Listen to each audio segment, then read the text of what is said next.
Awesome. Yes. Welcome, Lori, to the show. Thank you. Thank you. Yes. Thank you. Yes. Let me tell you guys a little bit about Lori. Lori has just recently, within the past year, moved to Southwest Florida. She traveled a lot of using RV, working around, traveling, and just trying to figure out, I guess, what she really wants to do. And she has a business in dance and fitness, and she's always been a planner. And one of the things that is specialized for her is this whole dating environment, and she's an expert in it. And so she has created a thing called Leave It to Lori Events. It's a dating avenue. And so today she's on the show today to talk about that. So first, how are you doing personally with what's going on with COVID and all this? Well, I'm struggling because I'm such an extrovert. So this is hard because before COVID, I was all around like Bonita, Naples, Fort Myers, booking up all these different type of events. And then they got canceled. So, but yes, I like to be out and about. So it's been a little hard, but okay. It is what it is. So you got to do it. So yes, and just reinvent yourself, which is what you've been doing. How did you get involved working with singles? So I have been single. I've never been married. So I have been on the dating scene for many, many, many years, too many years. But I had always thought that like the regular singles events, or maybe when you just gather a group of people and meet up at a bar, it wasn't very effective. Okay. So I decided once I moved to Fort Myers to do singles events, but with a twist. So I would hold them at a bar or a restaurant, and people would come, but it would be a different aspect. They would mingle, but it was almost like, I guess you could call it forced mingling, where I would have them rotate around to different groups, and I would ask them, you know, each group a question, and they had to answer the question out loud one at a time. So this gave people a chance to just listen to somebody they maybe would have never interacted with in the first place. Because after they were done with one group, I would mix the groups up and move them to another group and ask them to discuss another question. So it was a great opportunity for people to kind of focus on the person, their personality, and their story, and not just initially on the physical aspect. So it went very, very well, actually. And then I had a thought. I'm like, I had met a life coach, and I was like, I think we should start adding more, because dating is, you know, it's very hard. And I think a lot of people are not sure how to do it anymore. They don't trust the internet. There are a lot of people out there who claim they're ready for a relationship, and honestly, they're not. Maybe it's because they were just recently divorced and they think they're ready, or they're not, or they're widowed, or, you know, they have some underlying family issues or whatnot. So I brought in Amy, who was a life coach, and then another girl named Sarah, who was did the sexual coaching. So Amy, after we did the mingling event, Amy did a whole hour talk to them on the mental side of dating and being very direct as to what you want, but also looking inside yourself and being very self-aware, you know, being self-aware about your strengths and weaknesses and where you truly are, mentally, physically, and emotionally. And then, you know, she brought some people on stage and we did some exercises. And then we ended with Sarah, who studies the erotic blueprint. And I'm not sure if you've ever heard of that, but it talks about more of your physical preferences, kind of like the love language, which is more of like how you receive love or give love. And Sarah's was more about the intimacy part of the physical side, like what you want. And it was just phenomenal because it was mingling, which loosened them up. And then we got to sit down and kind of talk about more of the serious, real topics. And, you know, people left meeting people they never would have if it wasn't interactive, if it was just, you know, hey, let's all meet at a bar, or let's, you know what I mean? So your events have more of a very intimate discussion, and that's what makes your events unique. Unique, yes. And I forced them to mingle. Because sometimes if you go out, you know what I mean, you could find somebody attractive and spend the whole night speaking with them, and then you could have missed a person who really is the right one for you because you didn't initially go up to them, because you didn't initially find them physically attractive, or maybe you didn't notice them in a crowd. But during my mingles, everyone gets to see everybody because I constantly am moving them around, and they get to speak, you know, one-on-one. And the questions are, you know, first very general, where are you from and why you came here? But then the other ones are like, you know, what's on your bucket list, or what's something you're proud of, or, you know, what do you do? Personalized, yeah, very personalized one. Yes. Yeah, you mentioned earlier, relationship ready. Mm-hmm. Yes, and so as people are, there's some people, even in the sense that I've been counseling, they're now recognizing the importance in their life to have someone, you know, because they're starting to feel alone and stuff. So before we go into the dating part, what is relationship ready? What does that actually mean? So I could use myself as an example. You know, I am ready for a relationship. You know, I was lucky enough to grow up with a fantastic family. I don't really have any underlying family issues I haven't resolved. I'm not widowed. I'm not recently divorced. Actually, I've never been divorced. I don't have kids. So I'm kind of an anomaly at my age where, you know, I'm building a business, I'm writing a book, everything is going well, and I feel mentally, physically, and emotionally ready for a relationship, which means, you know, I don't want a casual hookup. I want a relationship. I want to build a relationship, a friendship. I want a partnership. And I know I've done a lot of work on myself that I'm ready for that. So I am relationship ready. And a lot of people, you know, maybe don't put those two words together. They think they're ready, but what are they really ready for? Right. Okay. Yeah. So you're saying, like, sometimes people go into a relationship and they may have baggages from previous relationship, holes in their life. Yeah, previous relationship, they lost a loved one, they're having some issues with their kids or their ex or their job.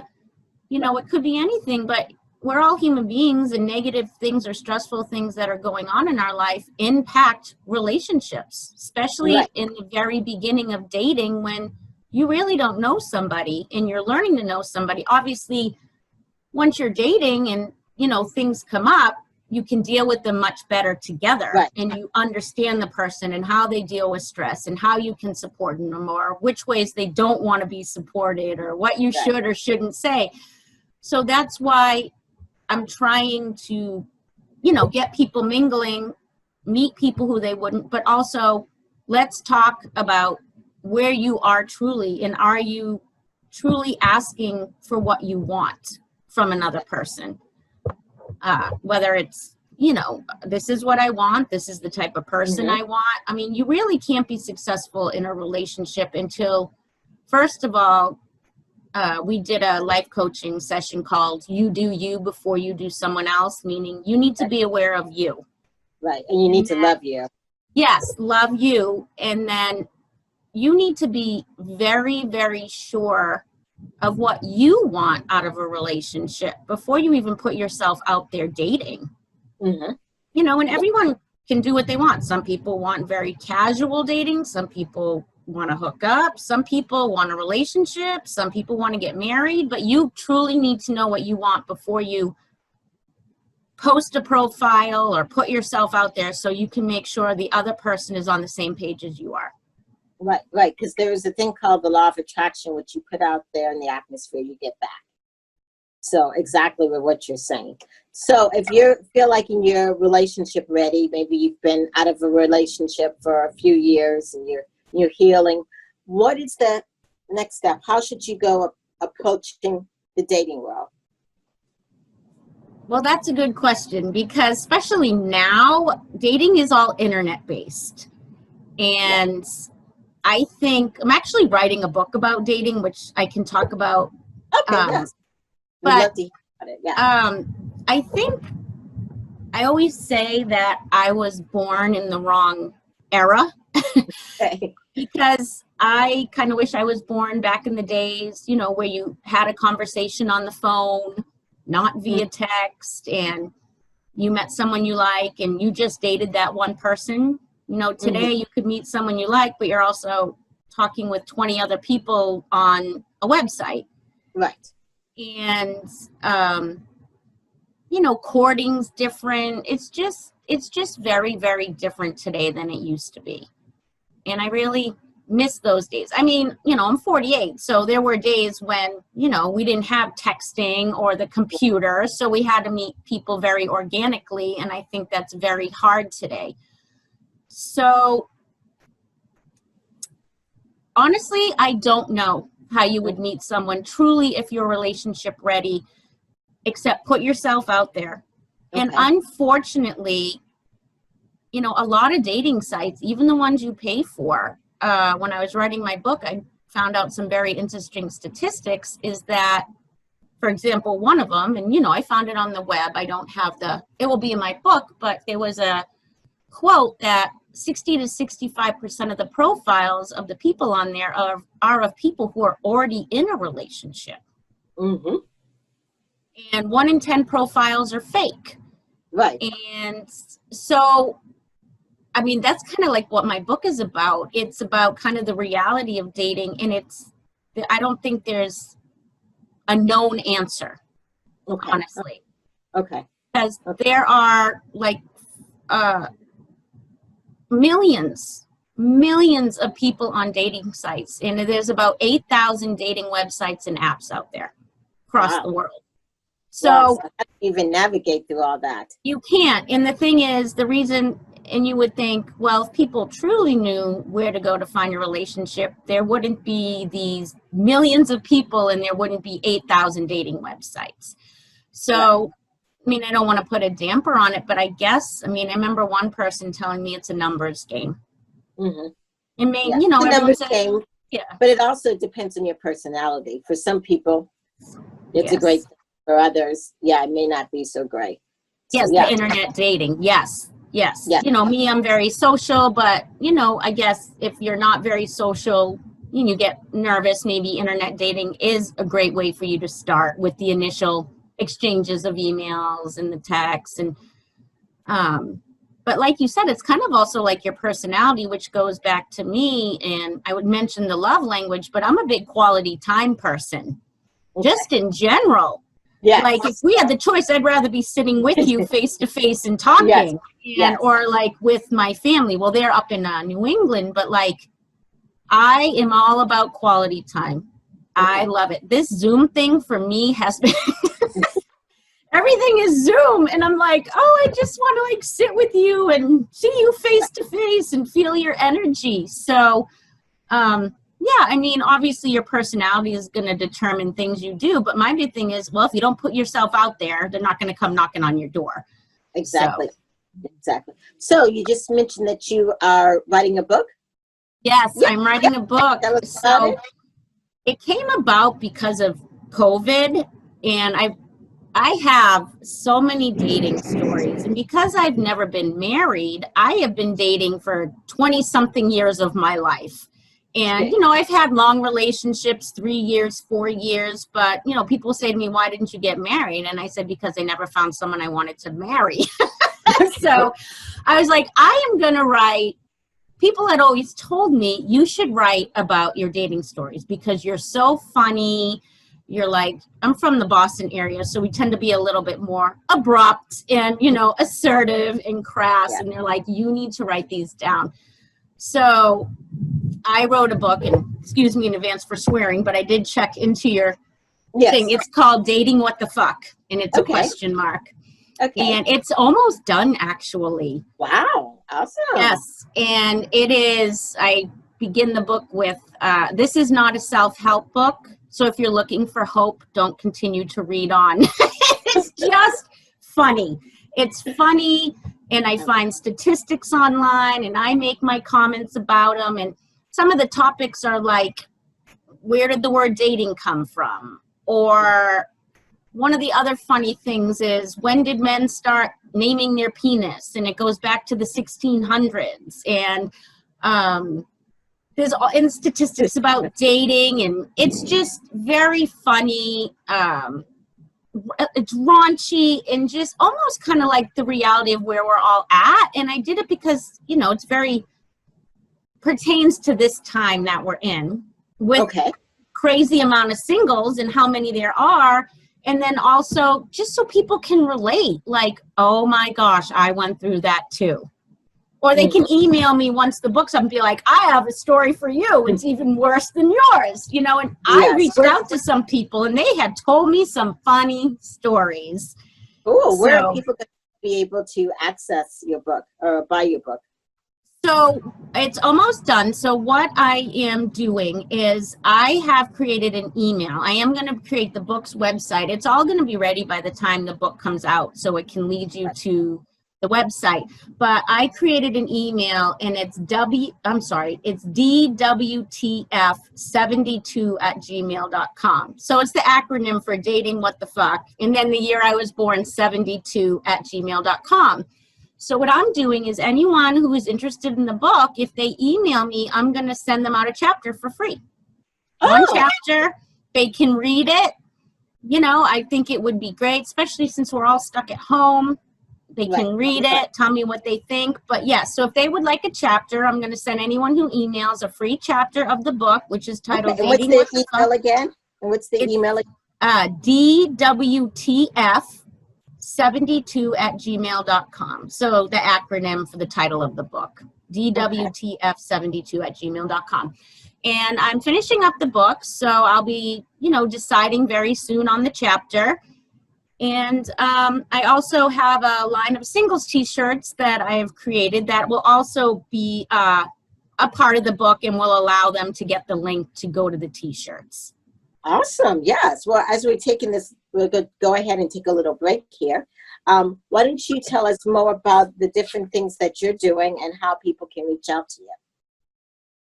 So I'm hoping to go back into the in-person events. Unfortunately, Florida is going through a really tough time right now, and who knows if we're going to shut down again. But when we did have COVID, I actually brought all the events to the web.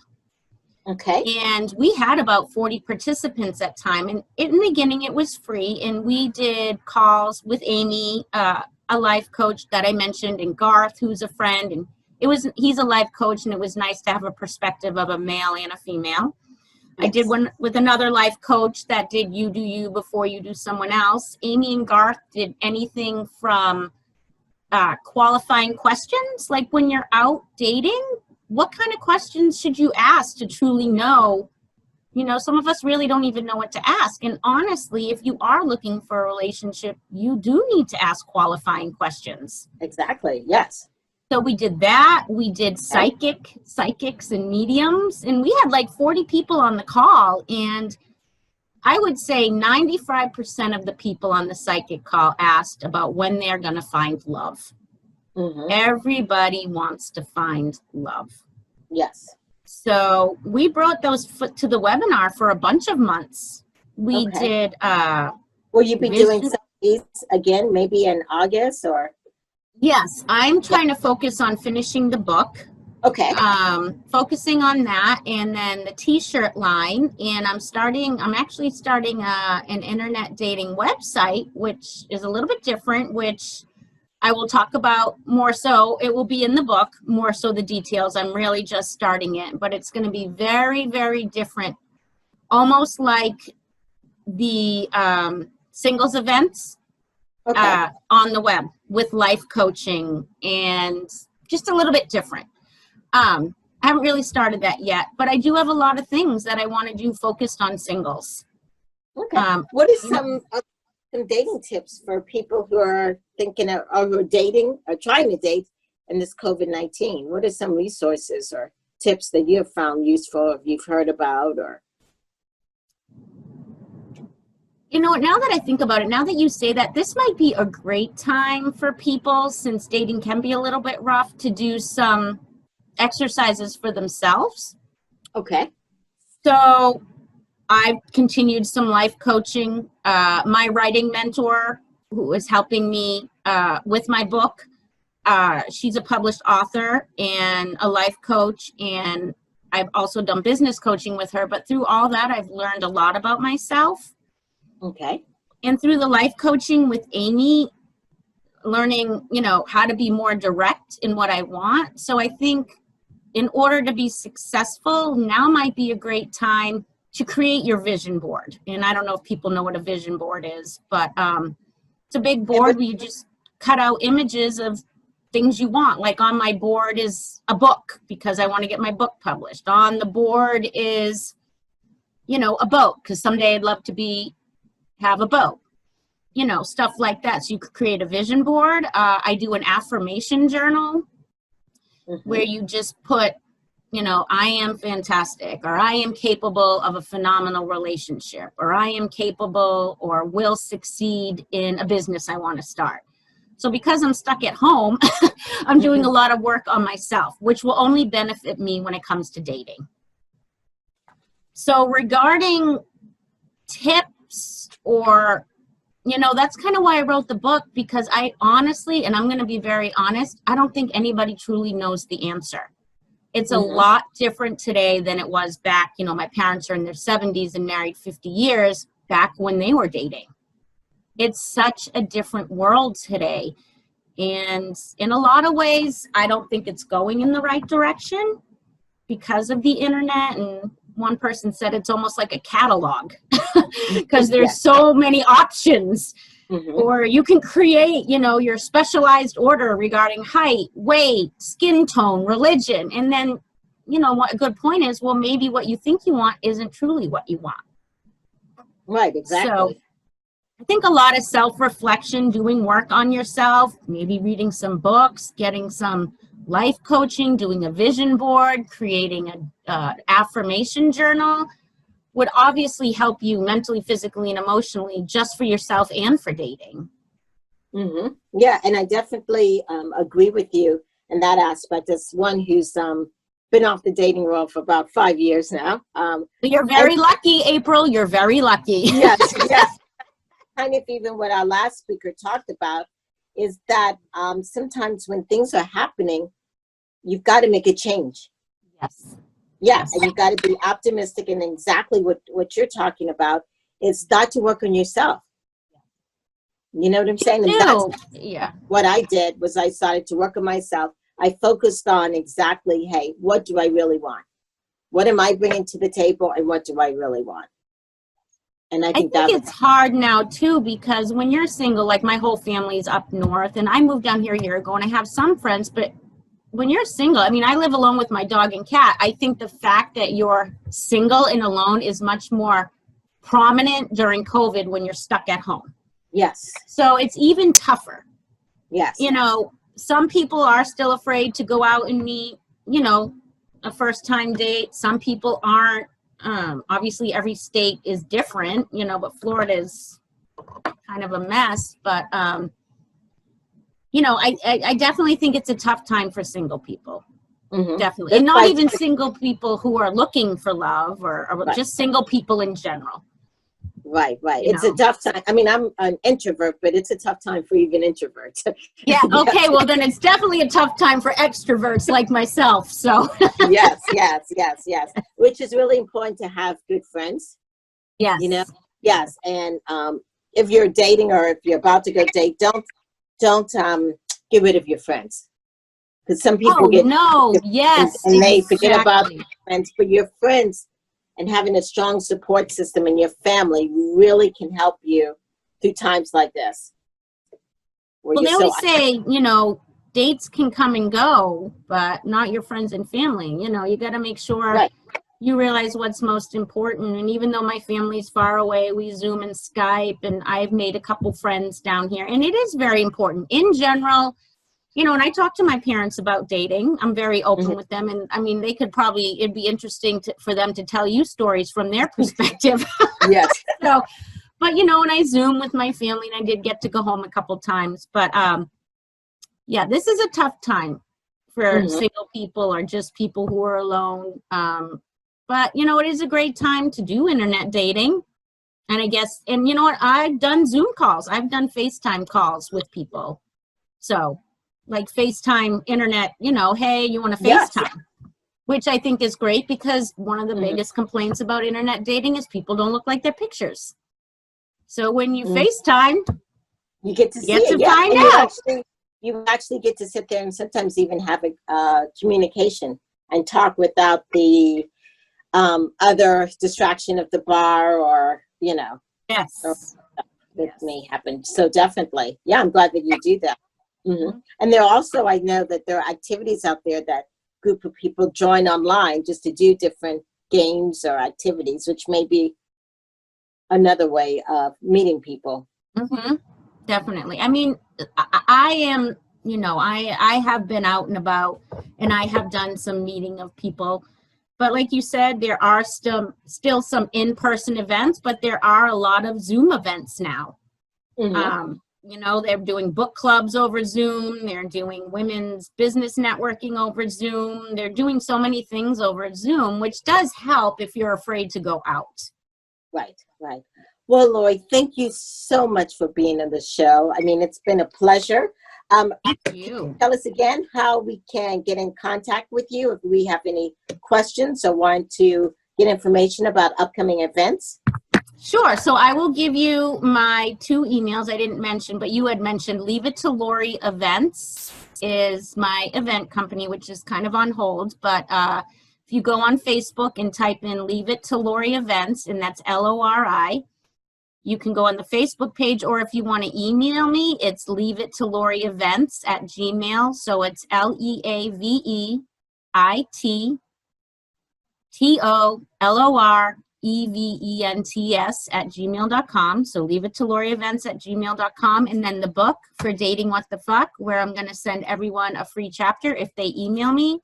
That email address is basically the acronym DWTF72 at gmail.com. All right. Thank you so much again. You're always welcome back on this show. Yes. Thank Okay. you. Thank you you. so much. Hopefully we can get together in person and do some of that work we wanted to do. Yes, definitely. Yes. All yes. right. Thank you, Yes. April, so much.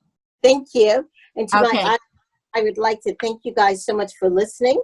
Thank you, my first guest, Dwight Bain, for being on the show, and he's welcome to join us. And in this audience, in this time period right now, we're in, time period of COVID. And for many of us, and I'm hoping you enjoyed the 2 presenters that came on, because they talked about hope, and they talked about getting out there, and they talked about reinventing yourself. And so if you feel like you're stuck, and you're like, oh my gosh, I'm so lonely, I don't know what to do, think about whether you talk with a counselor, a therapist, a pastor, or your friend on how to do something different in this time period. Create something different. If there's things that you want, like Lori was saying, maybe creating a vision board. There's opportunities out there, and I'm always here to help.